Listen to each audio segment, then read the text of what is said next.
Welcome back, everybody. It's Monday, October 30th. John Aravosis here with the Aravosis Report, coming to you live from Washington, D.C., where we'll be talking about the latest news from Ukraine and from Israel. Let's get rolling on my iPad. Let me see here. The dog is here. She's just a little upset because it's drizzling outside, and she gets a little freaked out when it drizzles. So, because she knows drizzle means rain, rain means lightning, lightning means thunder. I kid you not. She's put it all together. There we go. All right, TikTok's rolling in. Ooh, man. Mom is good. Mom's doing well. Knock on wood. But yeah, no, she's good. Excuse me. Welcome all. How we doing? Not a really long weekend, but a weekend nonetheless. The cool weather finally came. We've had ridiculously warm weather here for the last week. Actually, well, summer really, and now, an hour early. That's right, because that's right. The time changed. Yeah, the times changed in Europe, and the U.S. being messed up. Congress years ago changed it the next week instead of it being this week because they're that way. So at least for the next week, the time will be off, and the next weekend our time changes in the U.S. So then we go back to wherever you guys are. But yes, they try to make it nice and difficult. So anyway, hey John S., thank you for that. Anyways, how are folks doing today? It's only 10 o'clock in London? Well, I guess that's true. You guys were only 5 hours ahead. Okay. Well, that is good. Hey, Chief. Hey, Joe. Thank you for that. That's really good, actually. I didn't realize that. Okay. Oh, 10 o'clock. That's downright early. Wow. Hey, Mark Starr. Thank you for the gift. Anyway, yeah, as always, we'll wait another minute or so. Thank you, Marcy, for folks to join us. You get the... I'm still adjusting my... Ooh, too much. That maybe isn't too bad. Thank you. Was that Joe? Thank you, Joe. Oh, wait. Was that Tered? Tered, yep. Or Tara D, perhaps. Thank you for that. 9 a.m. in Sydney. Well, see, that's a reasonable time, too. 11 in Spain and Norway still isn't horrible. I didn't realize Norway was on the same time zone as Spain. Hey, Shane, thank you. I would have thought Norway was a little further east. Any case, yes, ours changes next week. They should get rid of. Thomas is saying the EU is working on deleting the summer time changes. We should just get rid of the time change altogether. It's kind of ridiculous. Thank you, Dan. I mean, it just annoys me a little. Like, I don't want it this dark at the end of the day. I want to have longer days. I'd rather have the day start a little later and just have it be, bright out at night, Anyway, hello, guys. How are we today? I've got a lot of news. I'm trying to use the list again on YouTube. Thank you, Tara. I'm going to say Tara. I'm assuming you're a Tara D. First I said Tarad, which it could be the name Tarad. You never know. Kind of a guy's name, I would think. Or Tara. Hey, Riz. How are you? Or Riz. Okay, guys. I'm going to get rolling here, so welcome. I am John Aravosis. Thank you, Big Hawk. This is my show. I do this every Monday to Friday around, 6 p.m. Eastern time U.S., but because our time change didn't change this weekend, it's all messed up for the rest of you. I apologize. Although actually probably better if any of you, for those of you who don't know what's happening, you're coming an hour late. Those of you who are here, it's an hour early. So woo-woo. So the way the show works is normally we cover Ukraine, but with all the Israel Gaza stuff happening of late, I'm covering that too. Hey, Daniel. Or Daniel, depending how you guys say it. I will be covering both. As usual, I'll start with Israel and then we'll go to Ukraine. There's a lot of news on both. I think there's a lot of news on both, actually. So we'll go, because it's been a long weekend anyway. I mean, it's been, the weekend and then today. So we got 3 days of news to cover. Typically, I do questions for the second half of the show, but for folks on YouTube, because it's the only place where there's this functionality, if you want to do super chat questions on YouTube, I will always answer those first, and I will answer those for sure. But I'll get to those as the next thing I talk about. So if you got something that has to be discussed right now, you can always YouTube it. Otherwise, please feel free to do the super stickers, the GIFs on TikTok as well. I very much appreciate it, and I'll try to do a shout out whenever I see those bigger gifts on TikTok. Thank you, Vicky, for case in point, the green eyes. Because the way this works is I do this for free, but I've been doing it full time since the war broke out. I am not wealthy, so I therefore, like all sorts of things, decide to make this my job. And the way I'm able to do this is your guys' gifts. So thank you. Keep them coming. You help me pay the bills and you help me be able to do this. So I appreciate it. All right, let's get rolling. So let's start with Israel. This weekend. Okay, yeah. So this weekend, Israel began It's a limited invasion, but that's not to diminish what it is. What I mean is, and they're calling it that, but it really is in relative terms. Thank you, Succeed.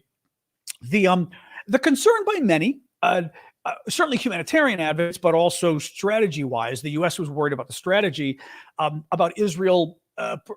It was pretty much dead set that they were going to invade Gaza.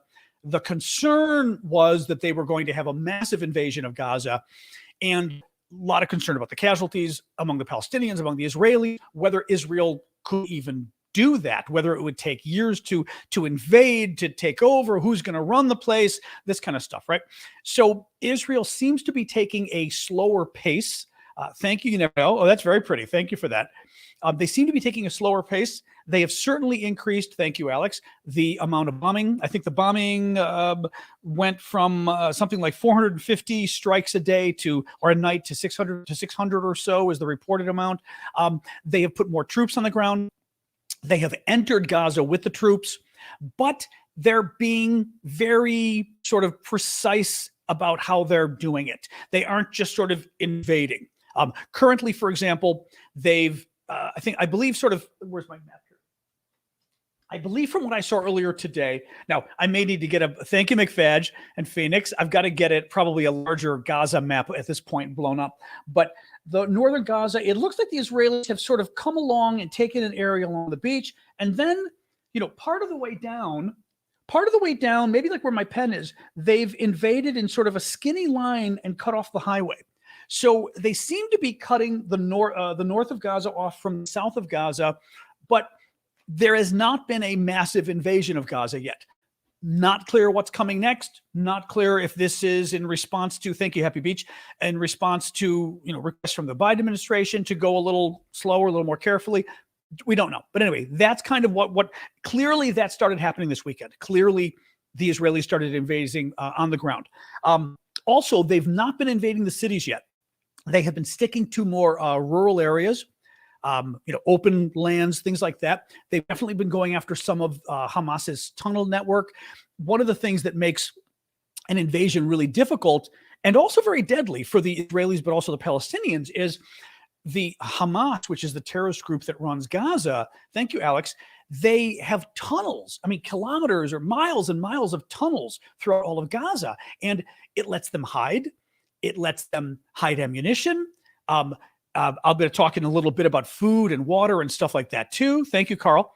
So they've got supplies hidden, and it makes it difficult for the Israelis to hit them.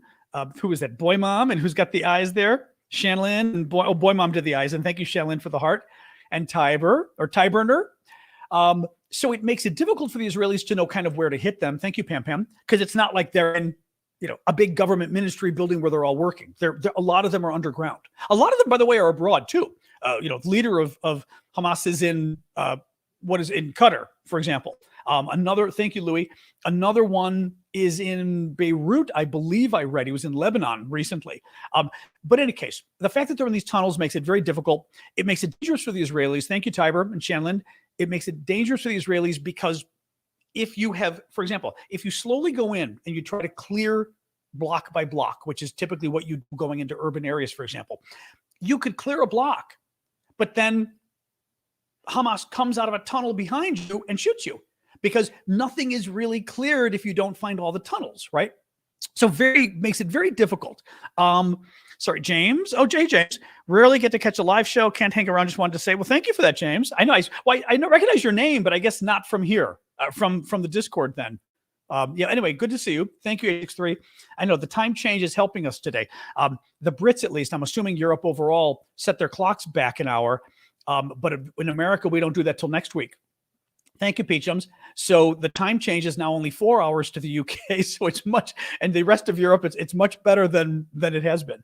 In any case, so the other problem with the tunnels is for the Israelis, if Hamas is A, keeping the hostages, B, keeping their munition, their ammo, their food and water. Thank you, 863, for the ghost. And keeping themselves underground. In order to bomb underground, you've got to bomb what's above ground, right? So the concern is, the Israelis have said this, and we know Hamas has a history of doing this, that Hamas is intentionally hiding under hospitals, under schools, under civilian areas. And this is, I will say this. We have not seen proof of that right now from the Israelis, but it is an established fact that Hamas does this. Nobody questions that Hamas takes human shields that they hide behind civilians in Gaza in order to basically either stop the Israelis from bombing them, or if the Israelis bomb them, they kill the civilians and Hamas gets good publicity. So that's what makes this so difficult across the board. Now, in terms of hostages, a lot of stories on news on the hostages today. A female soldier with the Israeli Defense Forces, initially they said she was released. Then the stories came out, it looks like she was rescued by the Israeli military itself. Thank you, Think Apples. I've not seen anything else. Thank you, Noam, as well, for the rose. I've not seen anything else on it.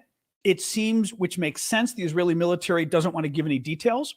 I think there's a couple different things. You don't want to...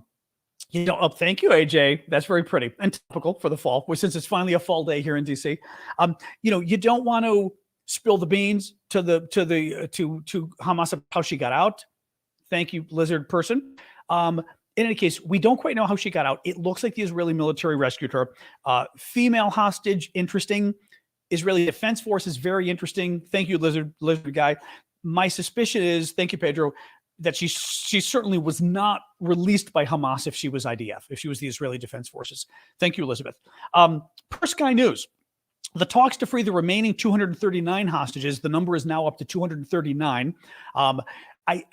It's my suspicion is with this, that the number keeps changing because Hamas has not given a definitive list of hostages, right? And the Israelis are still, I think, still trying to figure out where people are. Because if it comes to, let's put it this way. If somebody's missing, you don't know if they're dead. Right now, let's say somebody's missing in Israel and they've been missing since the attack. Are they dead and you can't find them? Thank you, Hazel. Right? Are they in a hospital and they're not identified? Are they being held hostage by Hamas? You don't know. They could be dead and somewhere you can't find them. Hamas took them with and left them in a forest or something, right? So you don't know they're hostages. That's why the number keeps changing. My suspicion is maybe Hamas lets more videos loose or something, that they then see more people and go, aha. So they're up to 239 hostages at this point. Sky News says the talk to free the remaining hostages stalled after Hamas demanded Israel allow fuel deliveries into Gaza. That, again, is an issue I'm going to talk about in a second. But, Israel has, it's kind of, I believe it's kind of a mixed bag here, is that Israel, I know the first half. The second half, actually, I've got to get an answer to this on the second half. The first half is electricity. A lot of this stuff came from Israel. And from Israel's perspective, and in a general sense, I don't disagree with them. In a general sense, if you are doing trade with your neighbor and your neighbor declares war on you, you no longer do trade with that neighbor. That I get, right? So, I do. I think that's absolutely fair. Thank you, Oklahoma. The question is, for example, I know that the Egyptians control the southern border of Gaza. The southern border of Gaza is Egypt. It's not Israel. Israel controls two sides. Egypt's got the other. The question is, do the Israelis have any say whatsoever at what happens with the border crossing there? Thank you, Amy. And are the Israelis stopping fuel and food and everything else from crossing the Rafah border in the south, or is it just Egypt? Now, Egypt is saying no too, by the way. It isn't just Israel. It's Egypt too. But I've been trying to sort of get a straight answer on that, though. You know what I mean? Now I will say this. The Egyptians, again, the Egyptians have been saying no too, guys, just so you know. But I will say this. Even if Israel doesn't control the border on the south because Egypt does, when a truck enters Gaza, Israel can still blow it up. So obviously Israel gets a say, right? They do. Militarily, they get a say. Because they could just say, well, we don't know if those trucks contain arms or whatever, or supplies for Hamas. In any case, Hamas wants more fuel, and Israel doesn't want to provide more fuel because typically Hamas does take the supplies for themselves, and they don't want to basically give. But the problem is the hospitals, for example, need fuel. The public needs water. They've been using basically dirty water for a while now. I read today, UN was saying each person was getting about 3 liters of water a day, dirty water. You need more than that. So not good. Thank you. Thank you, Carlos. Very nice of you, Carlos. I appreciate that for the super sticker. And thank you, Macabre, for the heart. So anyway, a little bit more on the hostages. The hostages are believed to just to remind you, I reported this last week, but I think it's good to remind folks. It appears the hostages come from 25 countries. About half of them have foreign passports, although many of them probably could be dual nationals, Israeli, etc. But they include 54 people from Thailand, which is crazy. Obviously, some kind of farm workers or something. 15 Argentines, 12 Americans, 12 Germans, 6 French, 6 Russians. There's others as well because it comes to 25. Thank you, Sean, including, I believe, Chinese. Hamas also released a video of 3 female hostages. And one of them, thank you, Left to See, one of them gave an angry message about Netanyahu. The prime minister of Israel said that he was failing to protect Israeli citizens, failing to get them home. She appeared to call for an agreement to secure their release in exchange for Palestinian prisoners. Couple problems here. Thank you, Kerbango. A, she's still a hostage. This is a hostage video. Thank you, Oklahoma. Generally, people frown on hostage videos because you can't trust them, right? You can't trust them because she's at gunpoint, she's a hostage. What's she going to do, right? She going to tell the truth and risk getting killed, right?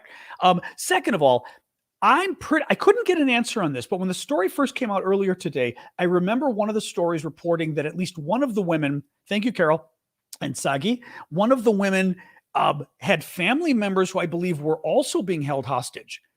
So that would be an ironclad reason to get up and lie in video, right? If they're putting the gun to the head of your husband, and even better, right? Better meaning worse, they shoot your husband in the foot and say, you don't think we're going to kill him? Boom. Do the video. You do the video. I mean, you pretty would. Okay. Sass says they're holding her entire family. See, that's the thing. Yeah. All of them have family that are hostages. Because all of them have family that are hostages, you can't trust what they say. It's not their fault. I mean, but CNN, for example, and I'm hoping the rest of the media has been doing this. Thank you, Eva. CNN, for example, has been refusing to show the video at all, which is great. I mean, not even a still, because it's a hostage video. I mean, it is literally hostage propaganda, which is, not fair to the speakers themselves. Yeah, I don't think she's speaking from the heart. She's speaking to the problem is, I mean, thank you, Carol. Somebody said she's speaking from the heart. No, she's not. She's got a gun to her head. She's got a gun to her husband's head. She watched her neighbors get blown up. She watched some of her neighbors get beheaded. We do know that several people lost their heads. We know one man, they used a hoe to chop his head off when he was alive. That one we know. The babies, we don't quite know whether the babies lost their heads because of an explosion or they cut the head off. Either way, kind of gross when you're talking about babies. I mean, it's not exactly better that far that you blew a baby's head off, right? Rather than cut it off. Still pretty sick. Thank you, Alex. The fact is, you witnessed everyone around you. Oh, the baby thing is totally true now. We do know that. We do. There were, it's already been established, there were babies found without their heads. We don't know whether the head got blown off or whether they cut the head off. As I said, that's a nuance that I don't think you want to fall on your sword for. It's not good either way. There is also a credible report now of a baby being put into an oven alive and cooked. That came from one of the rescuers who is apparently very trusted and has done interviews with the media about it. Look, bottom line, guys, is what they did on October 7th was horrific, was inhuman. They acted like animals, and no amount of quibbling about exactly what they did. Thank you, Timmy. For example, like I said, did they or didn't they cut the baby's head off, or did a rocket-propelled grenade take the baby's head off? Let's face it. The German girl today, I wasn't even going to mention the German girl. German girl today, they found part of her skull and typed the DNA to her. She and CNN showed it but didn't show it. They did a propaganda video when they captured her. She was in the back of a truck, collapsed, naked, bleeding because they shot her in the back of the head. And this is some beautiful, how old is she? She looked like she was 21. She looked like a beautiful 21-year-old girl from Germany. And they they finally found a piece of her skull, and it was a piece of the skull that you can't live without. 22 or 23. Okay. Yeah. 22 or 23. Beautiful girl. You know, there's no debating how the hostages were treated. There's no debating what happened in Israel. They were animals, what they did in Israel. I mean, let's just, we don't need to go down this path. There's really no discussion on that. In any case, so I was talking about the three women. The three women, they, got them to do an a video about Netanyahu, but because they were threatening to kill them and they were threatening to kill their family, you can't really trust the video, obviously. Interesting report. I did not know this. I mean, I knew this, but I didn't know this. The Brits are saying that 200 British nationals are in Gaza and cannot get out. Thank you, Jonathan and Cammie. And I mean, I knew this, but we hadn't been hearing about this. Remember how towards the beginning, we keep hearing about how we were hoping at least the Western nationals could be released from Gaza. And there was the whole issue of Egypt wasn't allowing it, or maybe Israel, or maybe Hamas. Thank you, Annie. And it wasn't clear what the deal was. And then Egypt was going to open it up, but it was still only going to be for Western nationals, for Americans and Brits and whatever else. We kind of stopped hearing about them. Thank you, Congarango. And the Brits today said that 200 British citizens are in Gaza and they can't get out. And according to Jake Sullivan, who's the national security advisor at the White House, the Egyptians are prepared to let the Americans and other foreign nationals out of Gaza. The Israelis have no issue with it, but Hamas is preventing their departure and making a series of demands.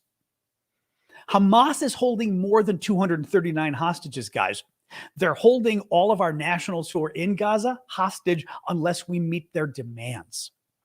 Those are, and as the British, Minister or Secretary of Education said today, they're hostages. That is hostages. But what's interesting is we don't hear about that. And that makes me think that our government, at least here in the States, thank you, Marie, is trying to downplay it. I mean, we don't hear. I have not seen one picture of an American hostage. Okay. Not a single American hostage have I seen. They don't get talked about in the news here. We don't know their names.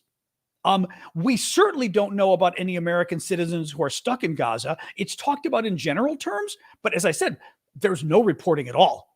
There's no reporting at all about Americans being stuck in Gaza who can't get out. It's interesting. Or you're saying Canadians either? Yeah, my suspicion is our governments are trying not to rev up emotions, right? That's my guess. I mean, that's the only explanation for it. Thank you, Martin. And I'm guessing as well that if you don't talk about them, perhaps you're putting less of a price on their head. The more you talk about them, the more whatever you're showing, you want them. I don't know, but that's what's going on with that. U.S. State Department said today 45 trucks carrying aid entered Gaza yesterday. Oh, thank you, Joe, for the ghost, bringing the total to 150 since Israel imposed the siege of the region. But the humanitarian situation is still deteriorating. I was mentioning to you guys that the UN is saying there is not nearly enough water coming in for everybody. It's dirty at this point.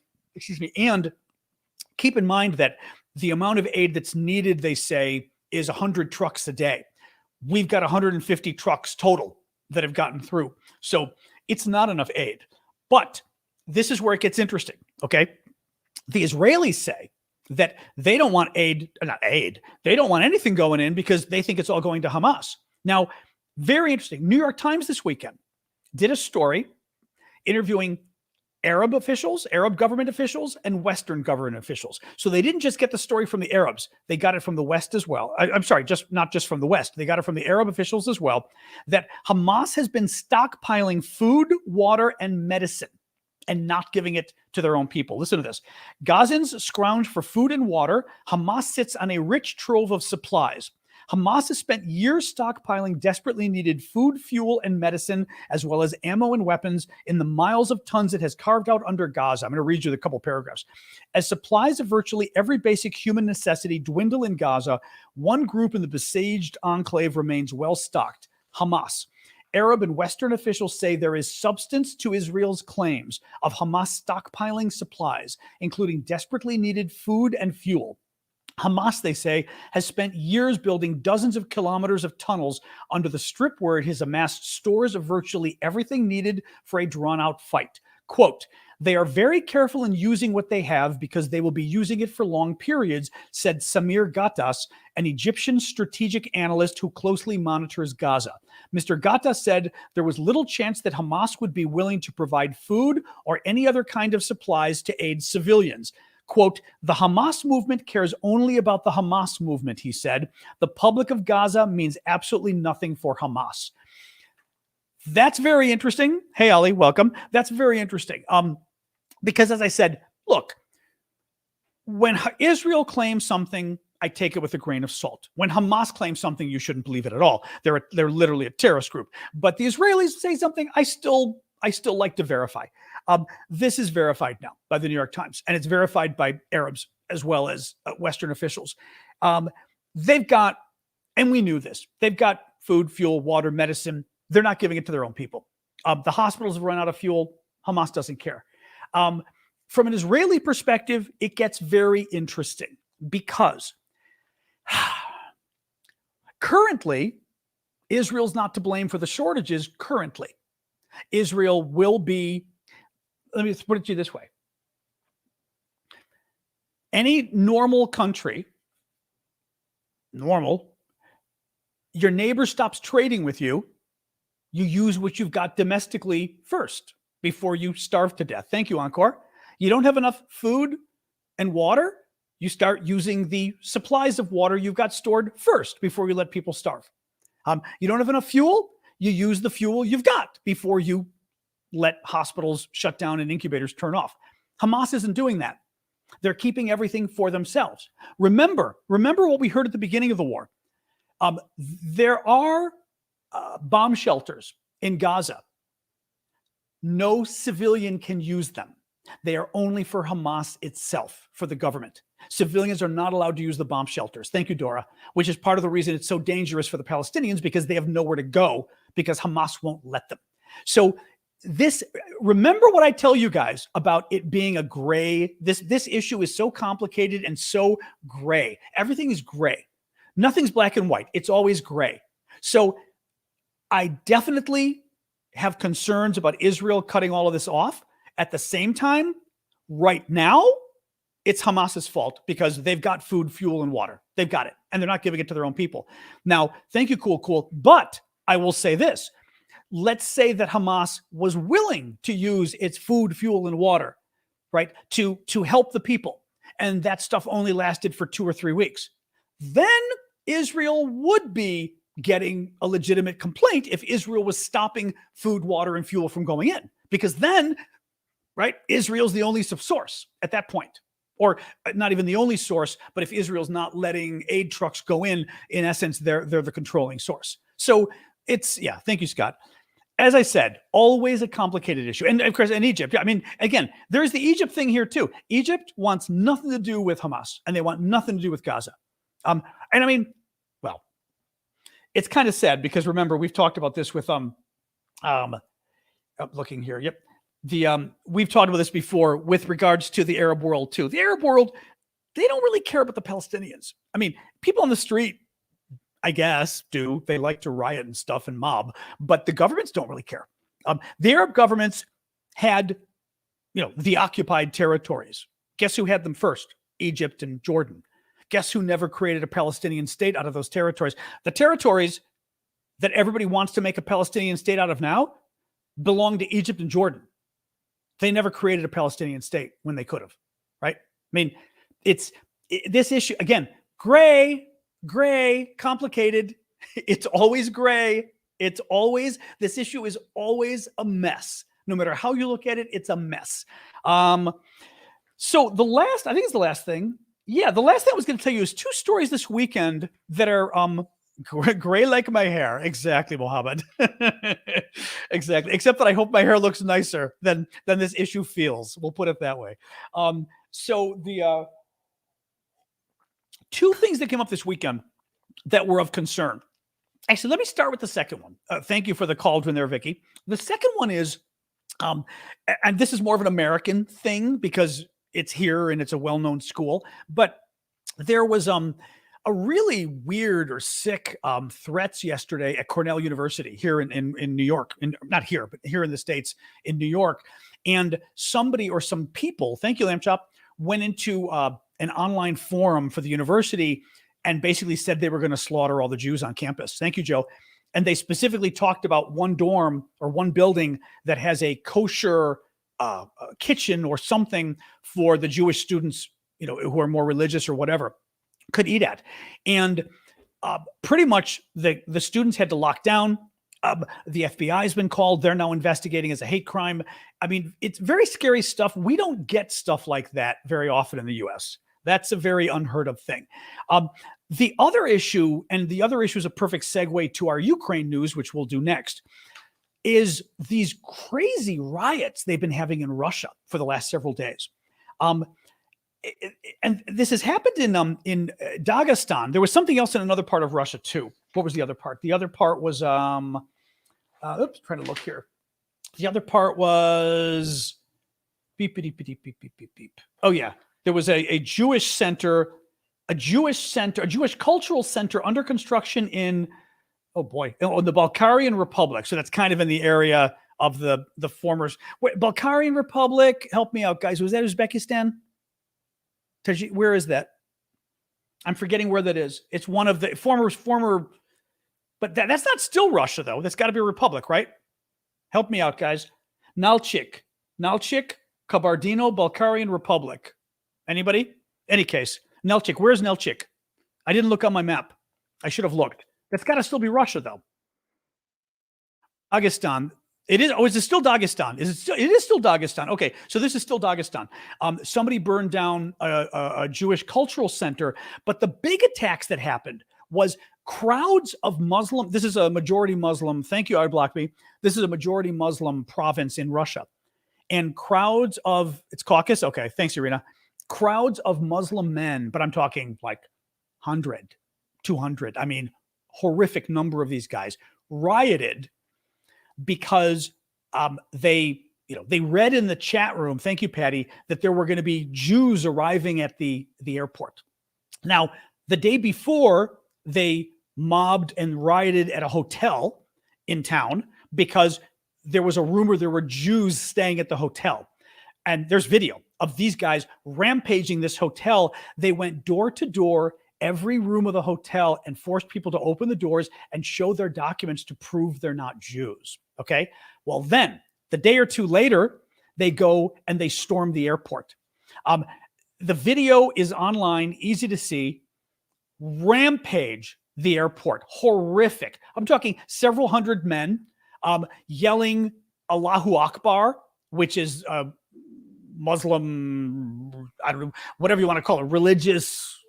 I don't know what you want to. I don't want to say greeting saying. It's like it's like us saying I don't even know praise Jesus or God is it's God is great. It's God is great, but it's like us saying praise Jesus. I mean, it's a common saying in the Muslim faith is what I mean. I mean, I know what it means, but I was trying to find a comparison in Christianity. Okay, something that you'd say in church a lot. They say Allahu Akbar. It's a common saying in the religion.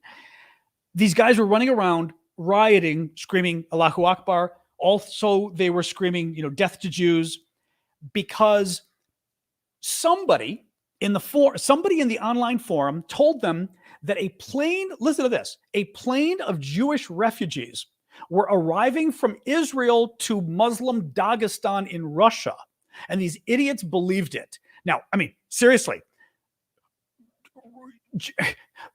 that there are any Jewish refugees is ridiculous to start with, right? That people are going to leave, that people are going to freaking leave, right? Leave Israel, and they're going to go to, let's see, Russia, and not just anywhere in Russia. They decided to pick a Muslim territory in Russia, right? Because they're fleeing Muslim terrorists in Israel. I mean, it's ridiculous. It's ridiculous. But these idiots believed it. They rioted. They went through the airport. They stopped people. There's one poor guy I mean, I'm not going to show you the video, but I did like a still shot of the one poor guy. Where is he? This guy who's Uzbek, and they were convinced he was a Jew. And he's sitting there and the crowd surrounding him. This is right outside the airport. And they're all surrounding him, demanding ID to prove. And then they're trying to get him to speak Uzbek. But apparently he's an Uzbek who doesn't speak Uzbek. So he doesn't speak the language. So they really freaked out at that. Insane. Ahmed says the Islamophobia is real. Ahmed, I got news for you. When several hundred Muslims go on a rampage looking for Jews and looking to kill the Jews, and they go to every hotel room demanding people's passports, and they not only stop the airport, but they then go on the tarmac and stop airplanes looking for the Jew plane. I got news for you. There's a phobia involved, and it's not Islamo in that whole thing. That is the worst anti-Semitism. It is like the pogroms that the Russians did to the Jews before. You're literally hunting Jews when you do that. It is disgusting, despicable, animalistic behavior, and it is not done in civilized society. So don't even, I mean, this is like the baby thing. Don't even go there. If you defend this kind of action, you are telling people that you are what they say you are. That the worst things people say about you are true if you actually defend this kind of action. Now, the reason I bring this up, especially what is interesting about it, is this is Russia. This is Russia. This is, the Putin dictatorship. You don't do this stuff in Russia unless they want you to do it. I mean, these men are just a bunch of idiots that went and did this. But how are they allowed to do it? How didn't the police stop them? This is Russia. You don't let several hundred people mob and go crazy at an airport, let alone an airport. They don't let you do that in Russia.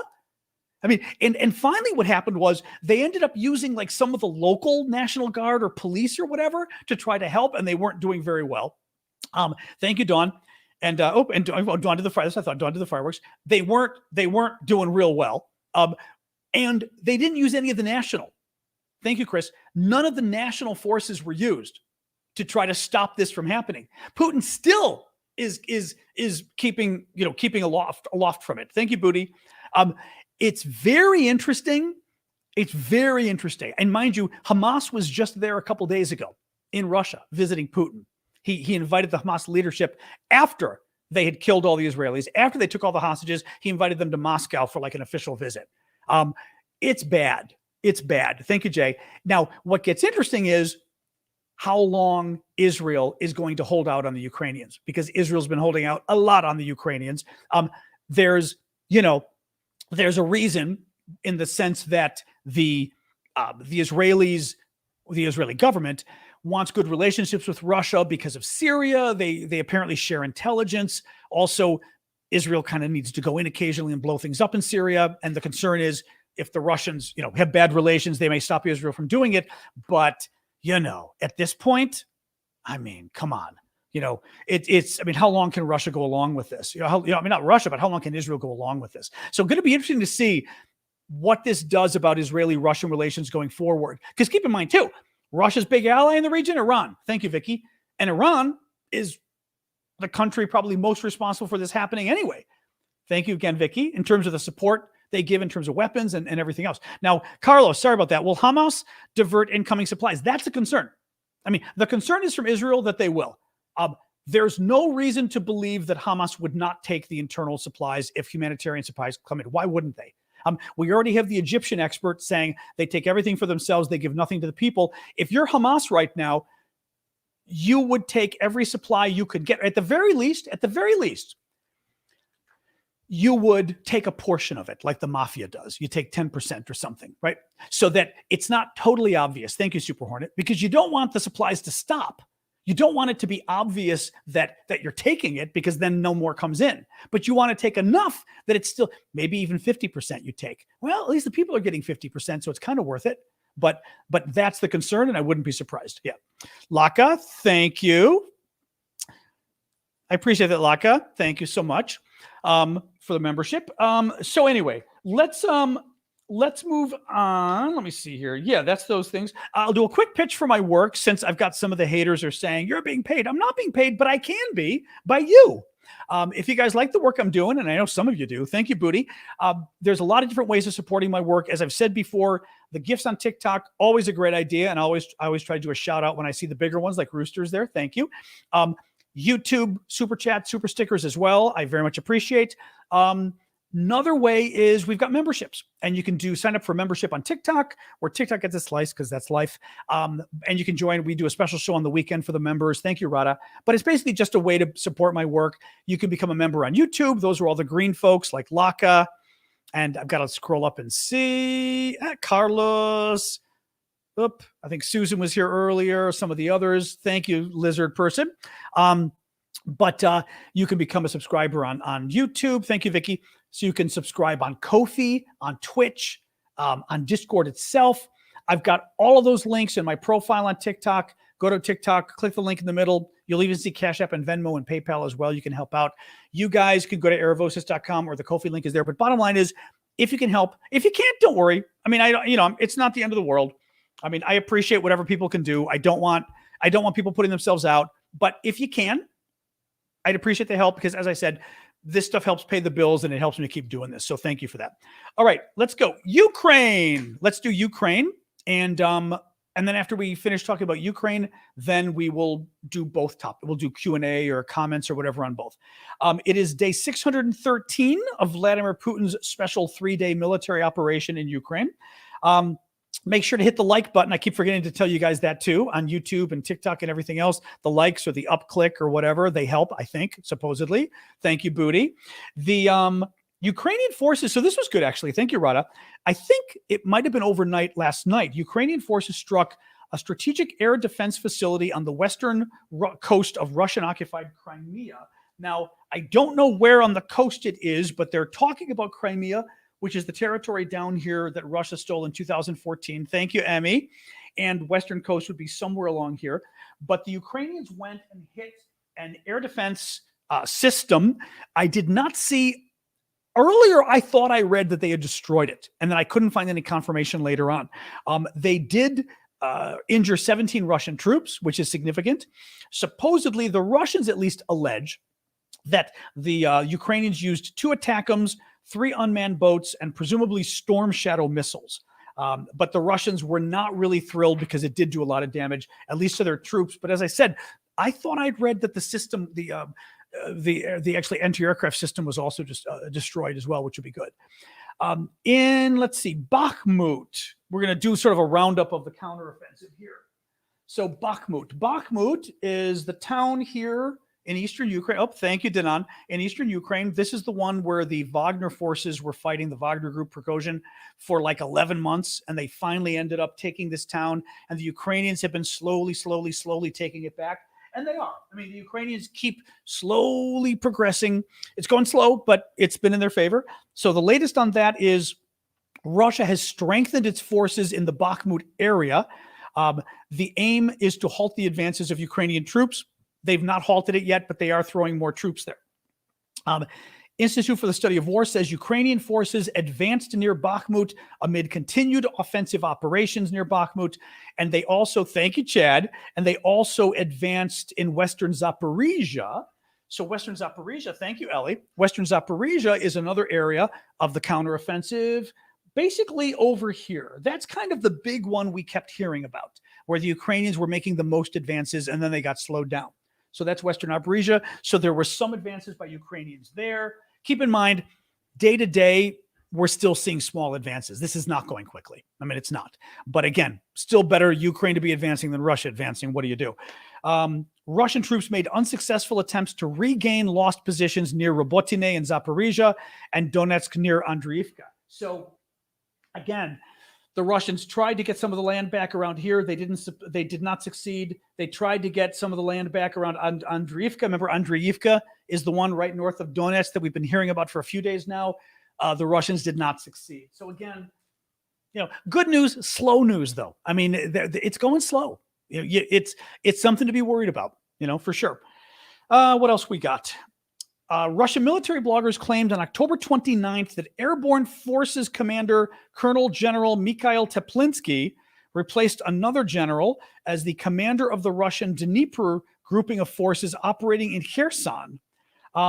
So that would be, well, certainly around here, and I don't know how far it stretches out, but they're talking about the guy in charge of the area around here. Now, coincidentally, what have we been talking about?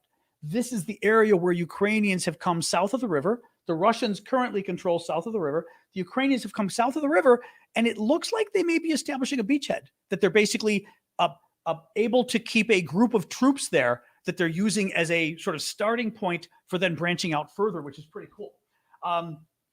The guy in charge of the region got removed. He was replaced by another guy. Institute for the Study of War, which is a very good defense think tank here in Washington, says Makarovich's reported dismissal indicates that the Kremlin or the Russian military command may be sufficiently worried and skeptical of his ability to repel recent larger than usual Ukrainian ground operations and on the left bank. Thank you, Rada. So as I was saying, the thinking is that the Russians are not happy about how things are going south of the river, and that what we've been hearing is that the Ukrainians have been doing well. Thank you, Will, for that. The Ukrainians have been doing well south of the river, and the Russians are now changing their commander. Thank you, Hazel. Which is, again, it's a good sign. If things were going that poorly for the Ukrainians, the Russians wouldn't say, get him out of there, put somebody else in there, right? So, again, good. Thank you, Eddie. I mean, one thing that's interesting with all of this, with Ukraine, is obviously we all wish Ukraine was doing better, and we wish it was happening faster. The thing is, for the Russians, they're not winning. Thank you, Eddie. Thank you, Marcy. You know, Ukraine is, I'd say, winning with a small W, right? It's not like they're not going to win this in a week, a month, or even 6 months, I fear, at this point, right? But Russia isn't winning at all. Russia keeps slowly losing land. That means at best for Russia, it's a stalemate. But the problem for Russia is, how does Russia get out of here? Ukraine is just going to keep fighting. Now, let's see what happens with American aid. We'll talk about that in a second as well. But from a Russian perspective, it's not clear how they get out either. Thank you, Dark Blue. That's why, like, whenever everybody says Russia's winning or how Russia's got this, I think the Russians are worried too. That's why I think they removed that guy. Because, like, you know, if you're not even making advances, like, what happens? How does Russia get out of this? Let me see here. Speaker Johnson. So the new Speaker of the U.S. House, who's the new top Republican in the House, said again today that he's not going to allow, in the House at least, Ukraine aid and Israel aid to be done together. Thank you, Pam. Biden had called for all of it to be done as one large package for Ukraine, for the U.S. For Ukraine, for Israel, for the border. Thank you, Jeremy.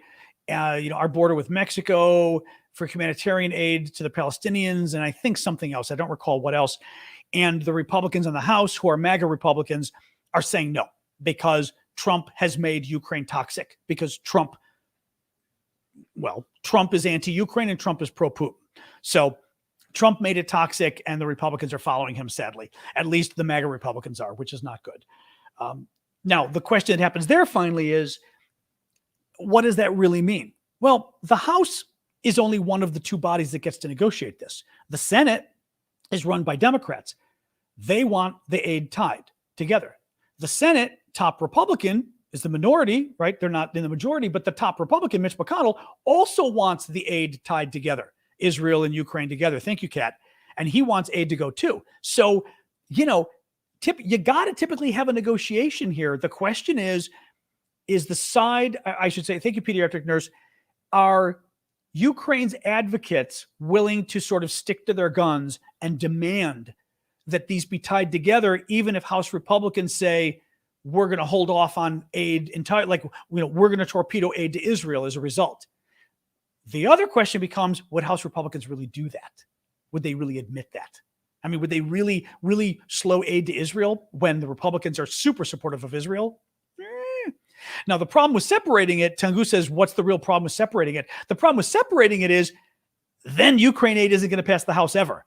The House Republicans said, we don't want to, the MAGA Republicans who control the House said, we don't want to give any more aid to Ukraine. then it gets very difficult trying to pass it. If you tie it together with other things that must pass, like Israel, no one's going to say no to Israel other than a few crazies. Then maybe you get it passed that way. That's the idea. That's why you would tie it together. F-16s. The F-16 fighter jets that the Netherlands pledged to Ukraine will be delivered to Romania in 2 weeks to help with the training of Ukrainian pilots. The Dutch Prime Minister also said Patriot missiles would be arriving as well, which is great. Russia sent over 8,300 Ukrainian children to re-education camps in 2023, according to the Ukrainians. These were camps to make them basically forget they were Ukrainian and think they were Russian, and then they were going to give them to Russian families, which is absolutely crazy.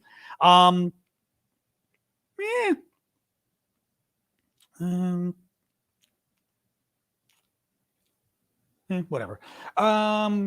The raccoon. Oh, I think this is the final story I got. So the final story I've got is a raccoon update. Do you remember the raccoon? The raccoon with the Ukrainian zoo. I think it was in Kherson. And the Russians went and stole a raccoon from the zoo and then put it on TV and stuff. And it really pissed off the Ukrainians because it was just like an obnoxious thing to do. Well, somehow some Russian military blogger got the raccoon. I don't know how. And it was his mascot. And he was like using it to raise money for the Russian forces and stuff. Well, somebody went and stole the raccoon. Now, it's really it's a funny story in a way because he can't figure out who stole it. The Russian government has been clamping down on military bloggers because the military bloggers are a little too free speaking for Putin's taste. So it's not clear whether they stole the raccoon, the Russian government did, to try to hurt this guy. Honestly, I heard about the raccoon being stolen, and the first thing I thought about was the freaking Ukrainians stole their raccoon back. I mean, I'm sorry, but I realize Ukraine has only a set amount of assets they can use right now, but could you see their spy chief going, we're getting the raccoon? I mean, I totally could see them getting the raccoon. Let's see what happens, guys. It might have been some other Russians going after and taking the raccoon, but I mean, you know, I believe he's the guy. If he's Russian and in occupied Ukraine, I believe, yeah. It's very funny. What was the last little bit on this? The military blogger claimed that traitors abducted the raccoon and left occupied Ukraine with it. Thank you, B. Smith. The Ukrainian Kherson Oblast military administrator advisor, I love these names, stated that the raccoon had previously attacked Kherson Oblast occupation head Vladimir Saldo and criticized the Russians for losing the raccoon. So the raccoon apparently previously had attacked some of the collaborators too. So that raccoon is going to be like a freaking hero if they find it. I really hope that the Ukrainians stole the raccoon back. It'd be absolutely hysterical. Anyway, that is the news. We do have I will show you a couple auction items and then we will be doing our our Q&A. One of the ways I support myself, and we also help support Ukraine, is I get really cool stuff from Ukraine and then we auction it off. 50% of the auction money goes right back to Ukraine. Thank you, Velika. 50% goes to support my work because I do this free and I do it full time. Therefore, the way I pay the bills, thank you, Vicky, is all of your guys' gifts right now. So please do keep them coming, but also with our auctions. And I will show you just a couple of the auction things. We've got very cool handmade ornaments from Ukraine that I'm very excited about. This is a Cossack, which is very neat, but they're hand painted. They're plastic, so they're actually safe. You're not going to break them. But on the back, it's got a Christmas greeting, which in Ukrainian is more like happiness to you, but it's a traditional Vlad said it's our Christmas greeting. It's like Merry Christmas, but it doesn't say Merry Christmas. Has the name of the town the woman is from and the date. But very pretty. But I love this. I just think it's a little bright for you guys on YouTube. You may not be able to see as well, but for you guys on TikTok, you can see this. A couple other ornaments as well. This is another one with another traditional Ukrainian couple. I love this. And then flowers. And again, the name of the town. You guys can see the flowers and the couple. But I love these. Very, very, and they're 5 inches. They're huge. I mean, what would that be? 12 centimeters? They're absolutely huge. A couple other things. From Ukraine, I'll say allegedly a piece of a Russian tank. Whether it's real or not, who knows? But that's what they say. But very cool. You can whether it's apocryphal or not, It's kind of cool. One of my personal favorite, well, actually, two of my personal favorites. One is the Russian warship Go F Yourself fridge magnet. This is based on the Ukrainian stamp, basically making fun of the Moskva, which is the Russian ship that the Ukrainians sank, but it's also the Russian ship where the first day of the war, the Russians said, Ukrainian troops, this is Russian warship, surrender. And they responded, Russian warship, go F yourself. Well, this is a stamp.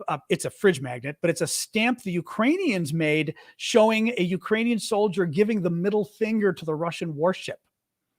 If you look closely, he's giving the middle finger to the warship. They made a stamp of that. Probably my favorite thing, which always gets the trolls going, so I love it all the more for that, an Azov Battalion patch, a Velcro patch. Actually, this one's neat because it's actually Velcro on Velcro. They gave you a second patch that you could sew onto something if you wanted to apply the Velcro to it. But it says Azov on it. It shows Crimea on the bottom, Ukrainian colors, blue and gold, and it's from Ukraine. It's not used, but it is the real patch. I made sure, at least from what I could verify, it is a real patch. This is the design and everything, but it is from Ukraine, but it's not used. So just so you know, but very cool, very pretty as well. So this has been super popular. And finally, I'll just show you one of them. We've got a number of, did they put the best?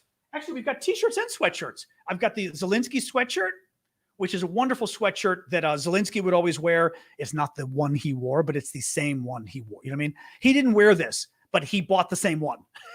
I bought the same one he bought. We'll put it that way. But very pretty sweatshirt. He wears them a lot. They're very cool, from Ukraine. And finally, a lot of other stuff. But finally, we've got a shirt, camouflage shirt devoted for the folks who have been making all the camouflage nets. And it's really, I've got pictures over the Discord. You can check it out. But we made t-shirts for the volunteers who are making camouflage nets for the Ukrainian military. We've been raising money to help pay for the nets. So all over on Discord, discord.aravosis.com. Go check it out. The auctions are live. The VIP section is for the paid monthly subscribers. And the other, not TikTok, sadly, because TikTok is still broken. When TikTok fixes it, we'll be able to put you guys in there too. But the public ones are for everybody. But go check it out. Like I said, it's a lot of fun stuff. Marion, thank you, darling. And no hard question either. Look at you. Thank you. Kay, I don't know if you meant to have a question. If you did, feel free to ask. Otherwise, thank you for the gift. Let's do questions. Okay. So what's going on with Taiwan? There hasn't been any news about Taiwan recently. I haven't been paying a ton of attention, but there hasn't been any news either. So I will say this. That was some of the money.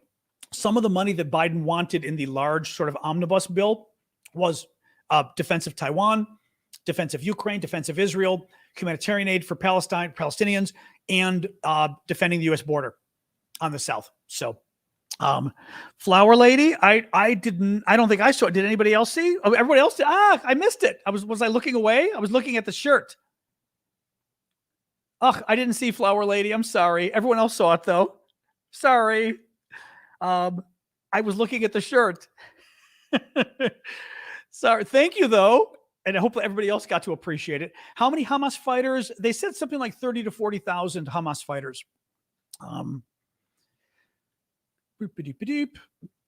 What else we got? The Thai hostages are crazy. I've not said that there's 52 Thai hostages from Thailand of the 239. 52. Crazy. Absolutely crazy. Let me see here. Ali mentioned something. Ali, I can't get a full. Okay, Ali mentioned a story. He said, just to add to your mention of Hamas misusing aid, if I remember correctly, it was found that Hamas was digging up, destroying industrial pipelines to use for rockets that the EU paid lots for. I can't find the stories on it. I remember this too. All I've been able to find is that Hamas dug up old pipes that were in old Israeli settlements and took the pipes and are using them for bombs, basically pipe bombs or whatever, or making rockets out of them, not pipe bombs, rockets. And I have not been able to find, I was Googling and couldn't find other stories talking about, have they been using their own pipes. They've been using their own European aid or other aid that they've gotten to basically put in water supplies and dismantling their own water supply. I've not seen that. But it doesn't mean it's not true. I've been looking for it and can't find it. So yes, Flower Lady always gets the nicest gifts. I mean, some other people do too, but she's tied.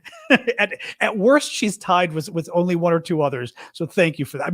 I know it had. I'm sorry. I was looking at the shirts or the auction stuff. I'm sorry, I didn't even see it. But thank you. What else we got, guys? What else we got? But yeah, Israel or Ukraine. Thank you, Vicky. Any news on Putin's health? Nope. Thank you, Timothy, for the heart. And who had the boo? Vicky had the boo. Oh boy. Flower Lady and Happy. Yes, Happy, that's true. Happy Beach as well. Yep. Well, Chad. Chad does, Shane may too. Chad does a lot of crazy gifts as well.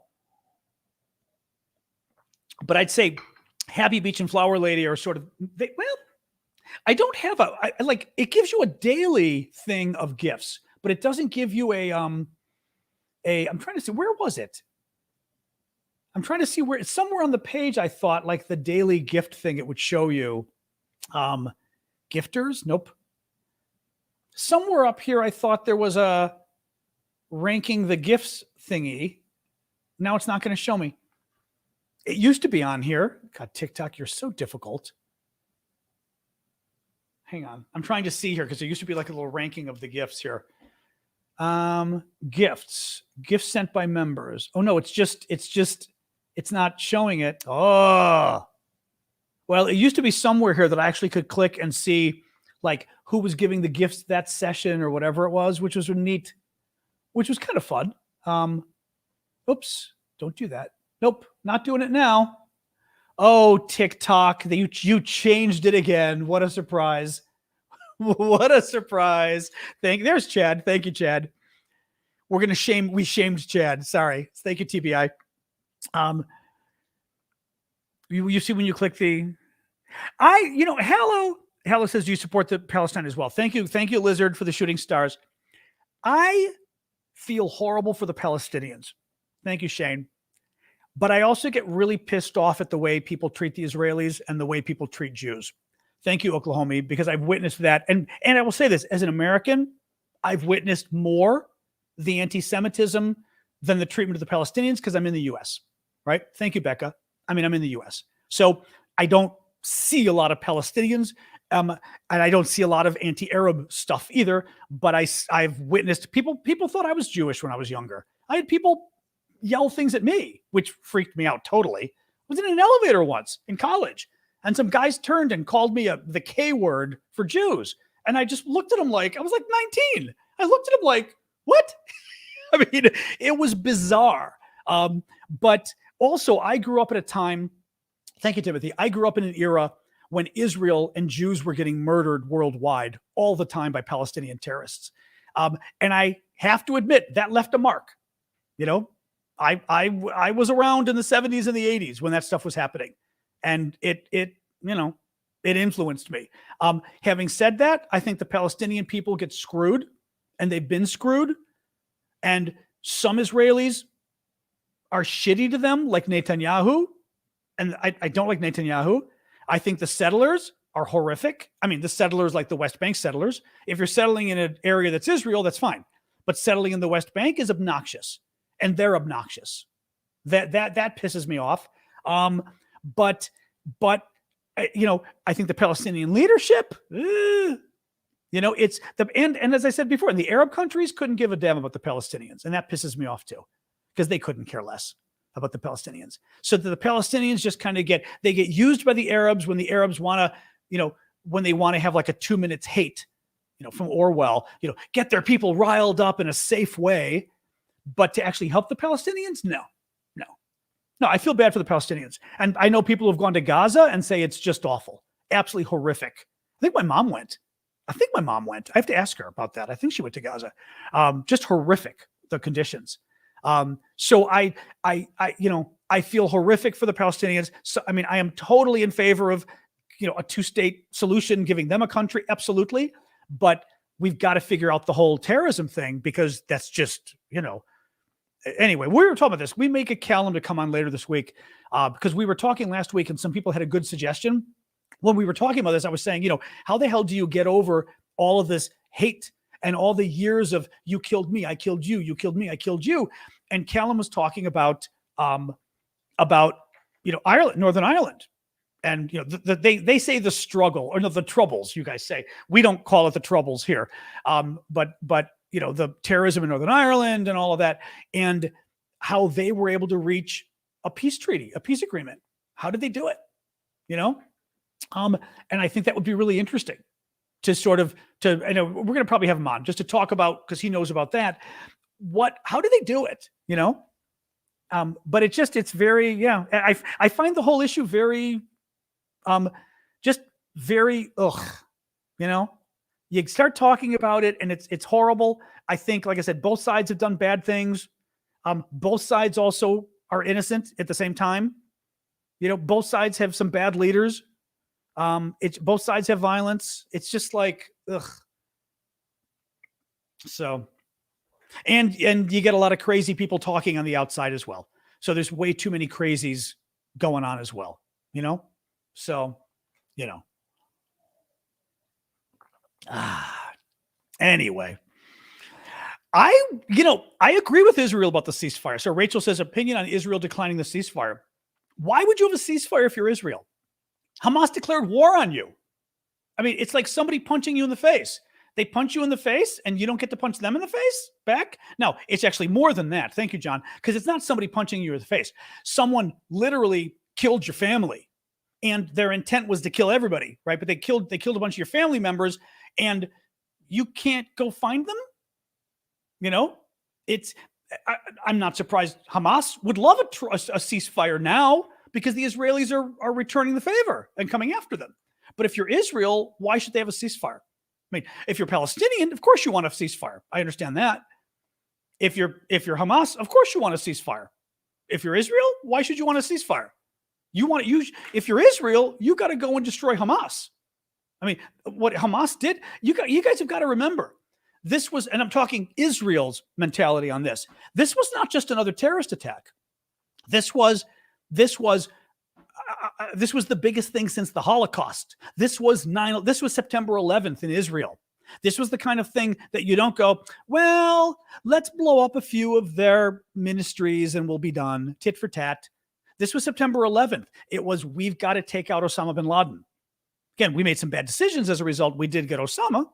Barack Obama got Osama, by the way. But ironically, with the name, I mean, but yeah, so I don't fault Israel in not wanting a ceasefire. Why should they? They from their perspective, they've got to destroy Hamas. Now the question becomes, is it wise for them to try to destroy Hamas? Can they even destroy Hamas? Right? That's a different question. And that's what the U.S. has been saying, which is, if you invade, this is not smart because, right? And those are valid arguments.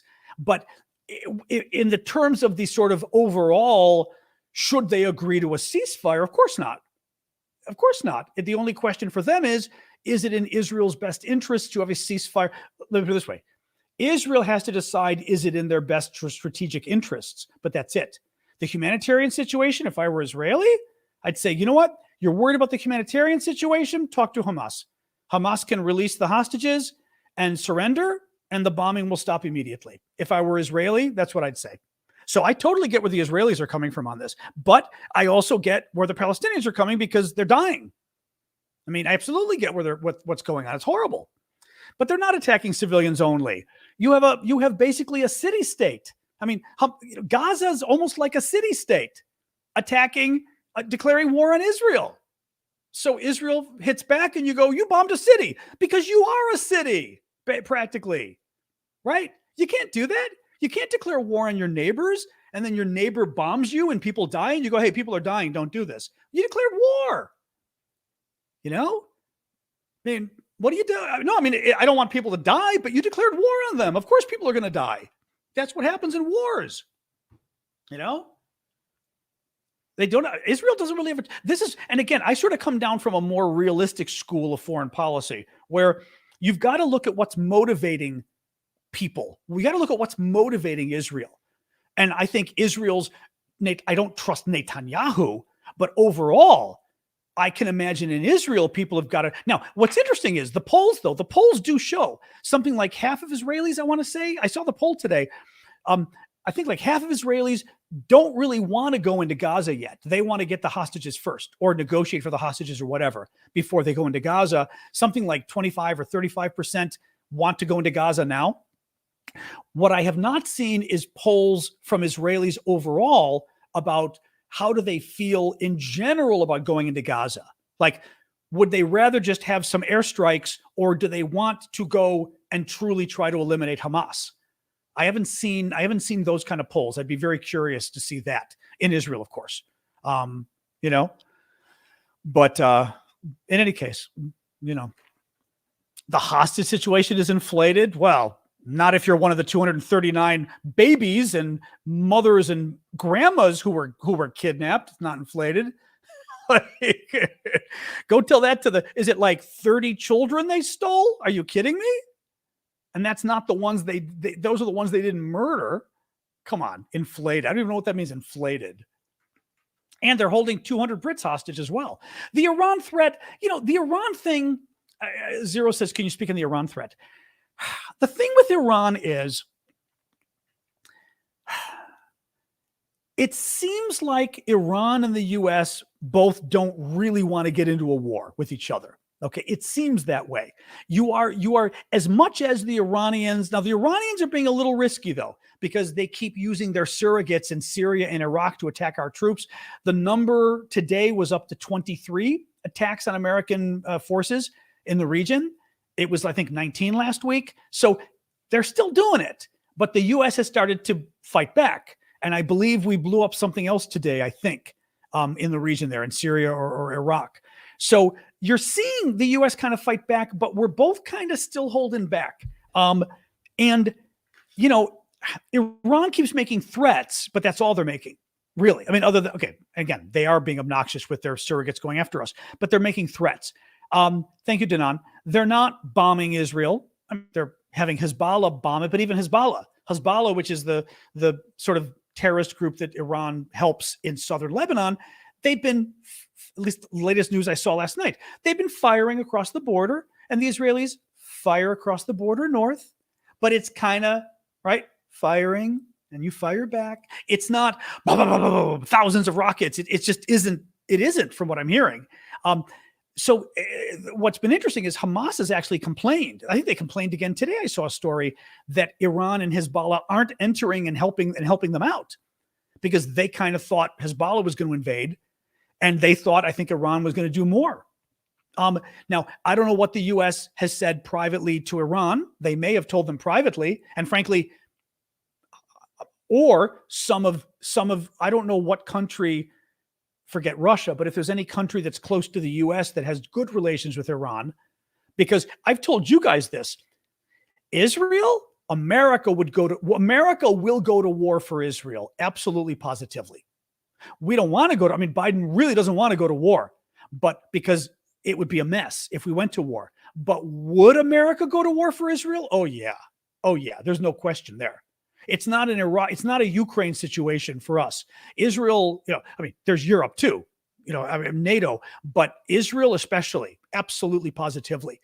So somebody also could have gotten the message to Iran and told them, I don't know if you understand the Americans well enough, but Israel's the one country they will go to war over. Be aware of that. So unless you think you can beat the Americans, be careful because they will level you. And we moved the 2 aircraft carriers, Biden did, and the aircraft carriers and the group, not just carriers, but the group, a lot of ships with them. That may also have made a difference. I don't know. But so far, things have been holding down. The risk is that it could get bigger, right? Hezbollah comes in, and Hezbollah invades from the north. And all of a sudden, the U.S. has to get more involved. And the U.S. starts doing fighter jet missions or whatever. Iran is stupid enough to shoot rockets or missiles or whatever at Israel. And Israel starts blowing up. And frankly, not only Israel fights back to Iran, but America decides it's got to blow up Iran.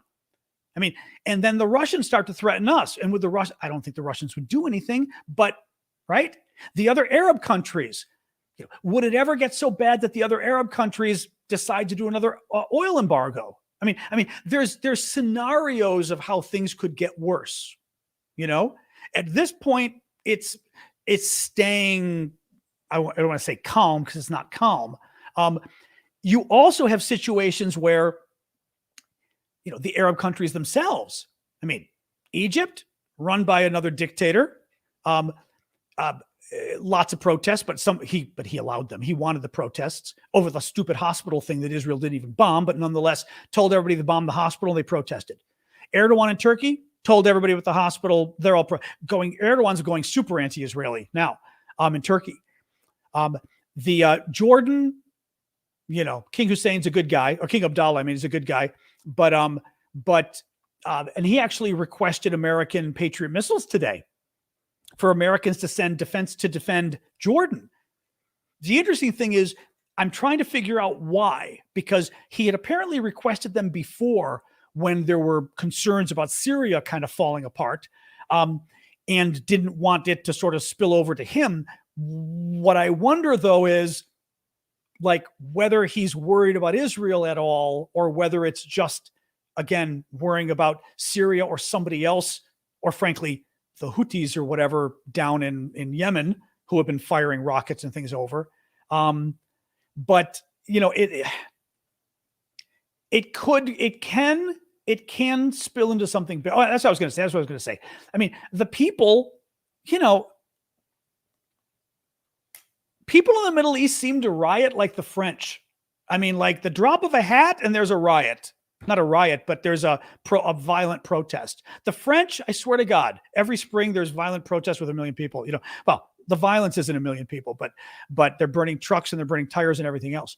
Could that destabilize some of the Arab governments if things get really bad that we care about? We don't like the dictator in Egypt, but we do like Egypt, and we like a stable Egypt. We like Jordan, so that's a whole other thing. Cliff says Putin is promoting pogroms in Russia. Well, depends how you look at it. I mean, what I mean is he's not a good guy here with regards to this. At the beginning of the show, Cliff, I was talking about how in Dagestan in Russian province, majority Muslim province, the people were like hundreds of men in a rampage, a mob, trying to find Jews in hotels, trying to find Jews in the airport because they heard there was a plane full of Jews arriving from Israel. They were wrong, it seems. Trying to stop planes on the tarmac to check out all the Jews. I mean, crazy lunatic mob of people. Oh, hey, Dennis. Crazy people. And the Putin has been kind of anti-Semitic for a while now. I mean, Putin said a lot because he's been trying to go after Zelensky, and he's been kind of pissed at Israel, I think. So he's been talking about Zelensky as a bad Jew, and then and he's a Jewish Nazi and this kind of crazy stuff. He then said something about Odessa a month ago or 6 weeks ago. So, Putin was talking about Odessa in southern Ukraine, and mentioned about Odessa. It's mostly Russian, He goes, well, I mean, there's a lot of Jews there too. And he kind of said it like that. And it was like, what? Like, what the hell was that? Like, not like, it's mostly Russian, but there's some Ukrainians too. It's mostly Russian, but there are some Jews there too. It was just a weird, maybe it lost in the translation, but in English, it's the kind of thing you'd say if you were a bigot. I mean, you'd say there's a lot of Ukrainians there. You wouldn't say there's a lot of Jews, right? It was a weird. So Putin's made weird comments. The Russians are very anti-Semitic. I mean, the Russians have always been, the Soviets too. But yeah. So, this stuff in Dagestan didn't happen in a vacuum. But the Russians, you've got to be careful with because, I mean, Putin, because if you start empowering the Dagestanis or whatever they're called to riot over Jews, is that where they stop the rioting? Or do they riot over you next?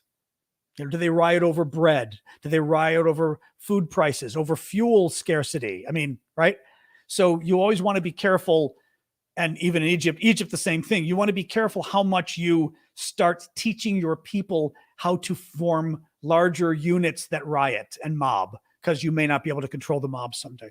I am answering questions now. Yep, Sarah, if you got a good one, So,